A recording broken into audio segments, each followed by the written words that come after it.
Hello students. तो Newton's laws के series में हम लोग एक बहुत ही इंपॉर्टेंट कंसेप्ट इस वीडियो में डिस्कस करने जा रहे हैं जो कि है सूडो फोर्स। तो चलिए स्टार्ट करते हैं। तो देखिए, सूडो फोर्स को समझने के लिए मैंने आप लोगों के लिए एक एग्जांपल डिज़ाइन किया है। यहाँ पे एग्जांपल में क्या है, एक ट्रक है जिसके ऊपर एक ये मास एम है जो कि एक स्प्रिंग बैलेंस से कनेक्टेड है, जैसा आप देख सकते हैं। और ये ट्रक ए एक्सेलरेशन से चल रहा है राइट डायरेक्शन में, जैसा आप देख सकते हैं। ठीक है। और यहाँ पे दो ऑब्जर्वर्स हैं, एक ऑब्जर्वर है O1, दूसरा है O2। ओवन जो ऑब्जर्वर है वो ग्राउंड पे खड़ा हुआ है, ग्राउंड के रिलेटिव वो रेस्ट पे है। और O2 जो ऑब्जर्वर है वो ट्रक के ऊपर खड़ा हुआ है, यानी कि O2 ऑब्जर्वर भी ट्रक के साथ में ए एक्सेलरेशन से एक्सेलरेट कर रहा है। तो जैसा कि हमने न्यूटन्स लॉज ऑफ मोशन के इंट्रोडक्शन में डिस्कस किया था कि O1 जो है वो कहलाएगा इनर्शियल ऑब्जर्वर और O2 कहलाएगा नॉन इनर्शियल ऑब्जर्वर। इस पर्टिकुलर केस में ग्राउंड को हम एक इनर्शियल रेफरेंस फ्रेम अभी मान के चल रहे हैं। रियलिटी में ऐसा नहीं होता है, ये बात हम जानते हैं, लेकिन अभी हम इसको ग्राउंड को इनर्शियल रेफरेंस फ्रेम मान के चल रहे हैं। और ग्राउंड के रेस्पेक्ट में O1 रेस्ट पे है, ग्राउंड के रेस्पेक्ट में O2 ए एक्सेलरेशन से चल रहा है। ठीक है, ये हमने यहाँ पे कंडीशन एज्यूम की हुई है। अब हम ये जो ब्लॉक है एम, इसके मोशन को एनालाइज करेंगे O1 के फ्रेम में और O2 के फ्रेम में, और उससे हमको बहुत ही यूजफुल इंसाइट्स निकल करके आएंगी और हमको उससे सूडो फोर्स का कंसेप्ट भी समझ में आ जाएगा। ठीक है। तो देखिए, इसके अंदर हम काम क्या करने वाले हैं कि हम ब्लॉक एम के ऊपर फोर्स एनालिसिस करेंगे O1 के रेस्पेक्ट में और O2 के रेस्पेक्ट में। तो चलिए पहले O1 के रेस्पेक्ट में करते हैं। तो O1 को ब्लॉक एम के बारे में क्या दिखाई पड़ेगा, देखो। O1 के रेस्पेक्ट में हम ब्लॉक एम का फ्री बॉडी डायग्राम बनाते हैं। तो ये हो गया ब्लॉक एम। अब क्योंकि जो ब्लॉक एम है ये ट्रक के रिलेटिव रेस्ट पे है और ट्रक के साथ में ए एक्सेलरेशन से राइट डायरेक्शन में जा रहा है, तो स्प्रिंग बैलेंस के अंदर कुछ रीडिंग शो कर रही होगी, उसके कारण कुछ फोर्स आ रहा होगा। तो हम बोल सकते हैं कि ब्लॉक एम के ऊपर राइट डायरेक्शन में के एक्स का फोर्स लग रहा है स्प्रिंग के कारण। ठीक है, और स्प्रिंग में कुछ रीडिंग आ रही होगी, और O1 और O2 दोनों उस रीडिंग के साथ में एग्री करेंगे, क्योंकि वो तो स्प्रिंग बैलेंस की रीडिंग है। तो O1 और O2 उस पर डिसएग्री तो कर नहीं सकते हैं, तो दोनों इस बात पे एग्री करेंगे कि हाँ, ब्लॉक एम के ऊपर कुछ फोर्स लग रहा है के एक्स का राइट डायरेक्शन में। ठीक है। और O1 बोलेगा कि के एक्स का जो फोर्स है ये एम के ऊपर लग रहा है राइट डायरेक्शन में, और एम का एक्सेलरेशन है राइट डायरेक्शन में ए। तो यहाँ से हम इक्वेशन क्या बना सकते हैं, इक्वेशन हम बना सकते हैं K X is equal to mass into acceleration, force is equal to mass into acceleration. ये हमारे पास में इक्वेशन बन जाएगी ब्लॉक एम के लिए। और अगर हम O1 से यहाँ पे पूछें कि क्या ब्लॉक एम के लिए Newton second law of motion applicable है, तो वो बोलेगा हाँ एप्लीकेबल है, और K X is equal to M A इसका प्रूफ है ना। तो यहाँ पे कोई भी कॉन्ट्राडिक्शन O1 के लिए अराइज नहीं हो रहा है, सब कुछ स्मूथ और नॉर्मल है। ठीक है। अब अपन देखते हैं O2 के लिए। तो O2 जो है वो ब्लॉक एम का कैसा डिस्क्रिप्शन देगा, इसको हम लोग समझने की कोशिश करते हैं। तो देखो, O2 से अगर आप पूछो कि ब्लॉक एम का FBD बनाओ या फिर ब्लॉक एम के ऊपर क्या क्या फोर्स लग रहे हैं, इसके बारे में आप कुछ इन्फॉर्मेशन दो, तो O2 बोलेगा कि ब्लॉक एम के ऊपर राइट डायरेक्शन में के एक्स का फोर्स तो लग रहा होगा, क्योंकि स्प्रिंग बैलेंस कुछ रीडिंग शो कर रहा है, तो इसके ऊपर के एक्स का फोर्स लग रहा होगा। लेकिन मुझे इसका कुछ एक्सेलरेशन नहीं दिखाई पड़ रहा है, एक्सेलरेशन तो जीरो है इसका। तो अब O2 से अगर पूछा जाए कि क्या आपके फ्रेम में ये जो मास m है इसके ऊपर Newton second law of motion valid हो रहा है या नहीं हो रहा है, तो वो ये बोलेगा कि फोर्स तो है लेकिन एक्सेलरेशन जीरो आ रहा है। ऐसा कैसे पॉसिबल है कि फोर्स है और एक्सेलरेशन नहीं है, तो यानी कि Newton second law of motion तो यहाँ पे वैलिड नहीं हो रहा है। तो O2 बोलेगा कि Newton second law of motion मेरे फ्रेम में वैलिड नहीं नजर आ रहा है, कि फोर्स है लेकिन एक्सेलरेशन नहीं है। लेकिन ये O2 जो है ये तो नॉन इनर्शियल रेफरेंस फ्रेम है, और हमको ये बात ऑलरेडी पता है कि नॉन इनर्शियल रेफरेंस फ्रेम में न्यूटन लॉज एप्लीकेबल नहीं होते। तो ये एक सही बात है कि यहाँ पे न्यूटन सेकंड लॉ एप्लीकेबल नहीं होगा, क्योंकि O2 जो है वो नॉन इनर्शियल फ्रेम है। तो यहाँ पे हम लिख सकते हैं कि Newton's laws will not be applicable, will not be applicable. Newton's laws जो होंगे वो एप्लीकेबल नहीं होंगे O2 के फ्रेम में। और ये दिख भी रहा है कि फोर्स है लेकिन एक्सेलरेशन नहीं है। लेकिन अगर मान लीजिए हम यहाँ पर फोर्सफुली O2 के फ्रेम में भी हम फोर्सफुली जबरदस्ती हम m के ऊपर Newton's laws of motion, specially Newton second law of motion हम लगाना चाहते हैं।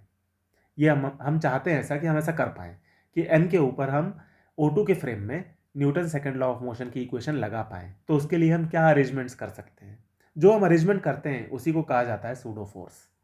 तो सूडो फोर्स जो है, सूडो का मतलब ही होता है नकली, मतलब फेक, या फिर जो रियल ना हो, नॉन रियल। तो सूडो का मतलब ही होता है नॉन रियल। तो यहां पर हम अपनी तरफ से एक नॉन रियल फोर्स या सूडो फोर्स एक ऐड करते हैं, ताकि हम फोर्सफुली जबरदस्ती मास m के ऊपर O2 के फ्रेम में Newton second law of motion की इक्वेशन लगा पाएं, जबकि हमको पता है कि O2 के फ्रेम में नहीं लगेगी। लेकिन तब भी हम जबरदस्ती लगाना चाहते हैं। ऐसा हम क्यों करना चाहते हैं?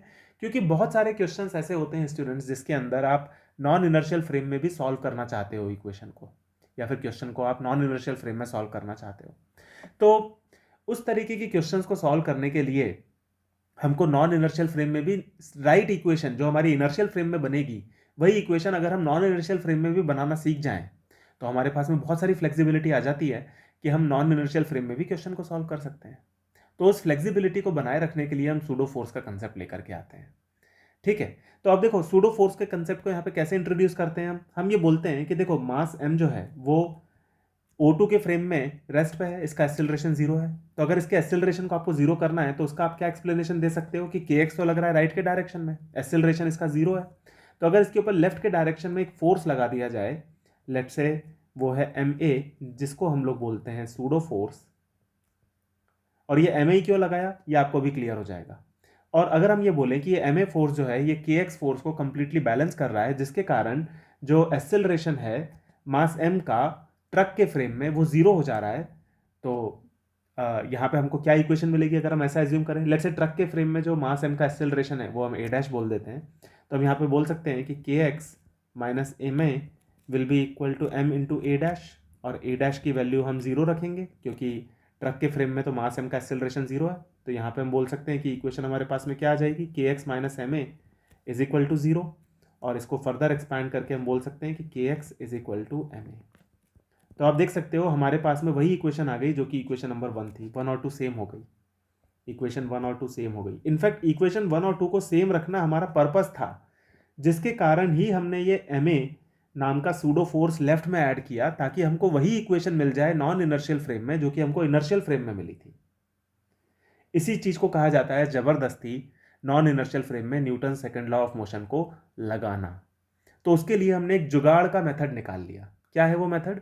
कि हम क्या करते हैं, जब भी हम किसी नॉन इनर्शियल फ्रेम में जाते हैं तो वहां पर हम एक सूडो फोर्स ऐड कर देते हैं हमारे सिस्टम के ऊपर। ठीक है, अगर आप एक नॉन इनर्शियल फ्रेम में एक सिस्टम को एनालाइज कर रहे हो तो आप क्या करोगे कि उस अपने सिस्टम के ऊपर कुछ सूडो फोर्सेस ऐड कर दोगे, और उन सूडो फोर्सेस के प्रेजेंस में आप इक्वेशंस बनाओगे, और आप ये डिस्कवर करोगे कि फाइनली जो आपकी इक्वेशन बनेगी वो वैसे ही दिखेगी जैसे कि इनर्शियल फ्रेम में दिखती थी। तो आपको करेक्ट इक्वेशन मिल जाएगी, है कि नहीं? तो अगर आपको इनर्शियल और नॉन इनर्शियल फ्रेम में दोनों जगह पे सेम इक्वेशन बनाना आ गया तो आप क्वेश्चन को इनर्शियल फ्रेम में भी सॉल्व कर सकते हैं और नॉन इनर्शियल फ्रेम में भी सॉल्व कर सकते हैं। अब आपके ऊपर ये कंस्ट्रेंट नहीं रहा कि आपको केवल इनर्शियल फ्रेम में ही क्वेश्चंस को सॉल्व करना पड़ेगा, क्योंकि नॉन इनर्शियल फ्रेम में न्यूटन्स लॉज एप्लीकेबल नहीं होते। यहाँ पे हमने जबरदस्ती अप्लाई करवा दिया ताकि हमको सेम इक्वेशन मिल जाए, जिससे हमारी फ्लेक्सिबिलिटी बढ़ जाती है। क्योंकि बहुत सारे ऐसे क्वेश्चन होते हैं स्टूडेंट्स जो कि हम देखेंगे आने वाले सेक्शंस में, जिनको नॉन इनर्शियल फ्रेम में सॉल्व करना काफ़ी आसान होता है। तो अगर आप नॉन इनर्शियल फ्रेम में भी क्वेश्चन को सॉल्व कर पाओ तो इससे हमारे पास में मल्टीपल मेथड्स अवेलेबल हो जाते हैं, अंडरस्टैंडिंग हमारी और डेवलप हो पाती है। तो कुल मिलाकर के कंसेप्ट क्या है कि जब भी आप किसी ऐसे रेफरेंस फ्रेम में क्वेश्चन को सॉल्व कर रहे हो जो कि नॉन इनर्शियल रेफरेंस फ्रेम है, तो आप क्या करोगे, सिस्टम के ऊपर एक सूडो फोर्स नाम की चीज ऐड कर दोगे। और सूडो फोर्स की वैल्यू क्या होगी? सूडो फोर्स की वैल्यू होगी m into A, where m is the mass of the body जिसके ऊपर आप सूडो फोर्स लगा रहे हो, and a is the acceleration of the non inertial reference frame या फिर नॉन इनर्शियल ऑब्जर्वर। तो यहाँ पे ये जो a है ये है O2 का एक्सेलरेशन, और ये जो m है ये है बॉडी का मास। और इसको किस डायरेक्शन में ऐड किया जाता है? इसको हमेशा जिस डायरेक्शन में ऑब्जर्वर या रेफरेंस फ्रेम चल रहा है उसके अपोजिट डायरेक्शन में ऐड किया जाता है। जैसे कि O2 का एक्सेलरेशन राइट डायरेक्शन में है तो जो सूडो फोर्स हम ऐड करेंगे वो m के ऊपर लेफ्ट डायरेक्शन में ऐड करेंगे।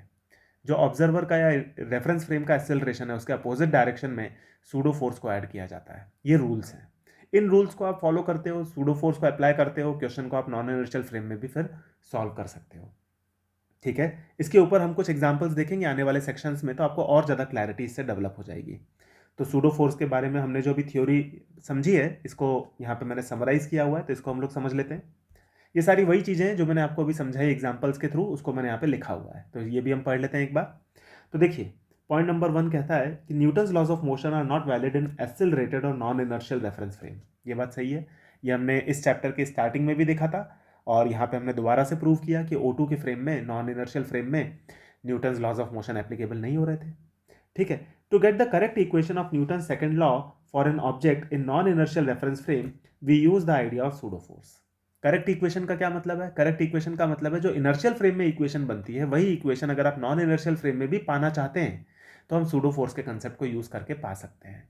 ठीक है, pseudo force is not a real force, it is just a convenience based convention we use to get the right equation in non-inertial reference frame, effectively the same equation as inertial reference frame।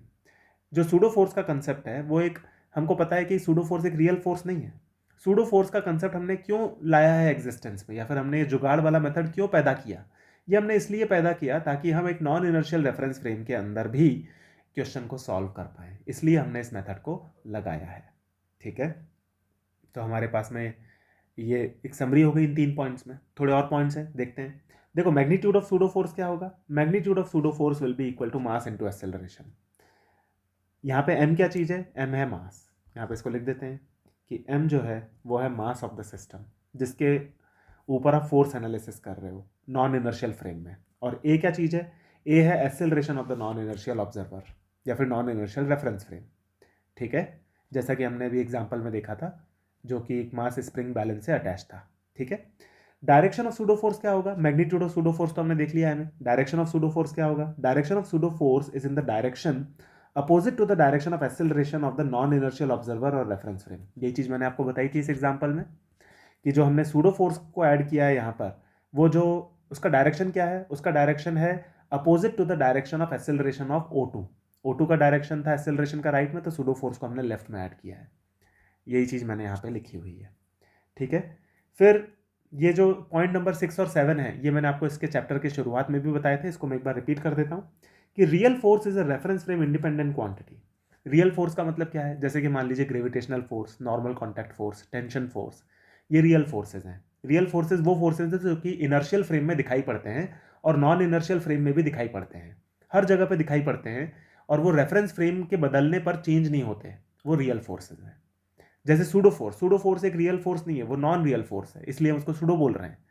क्यों है वो non real force? क्योंकि वो केवल non inertial frame में add किया जाता है, वो भी हम अपनी तरफ से ऐड करते हैं, ऐसा कोई फोर्स होता नहीं है।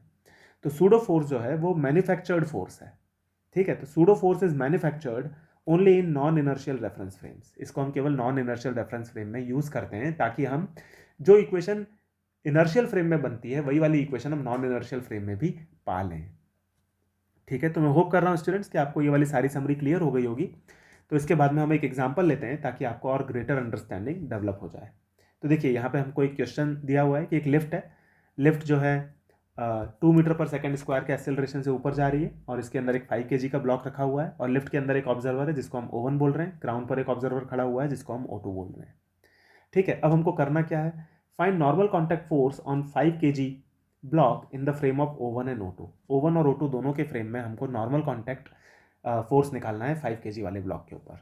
ठीक है, तो अब हम क्या करते हैं कि O1 के फ्रेम में एनालाइज करते हैं। चलो O2 के फ्रेम में करते हैं, पहले ग्राउंड के फ्रेम में कर लेते हैं, फिर अपन नॉन इनर्शियल यानी O1 के फ्रेम में आएंगे। तो ग्राउंड के फ्रेम में अब हम एनालाइज करने वाले हैं कि 5 kg वाले ब्लॉक के ऊपर नॉर्मल कॉन्टैक्ट क्या होगा।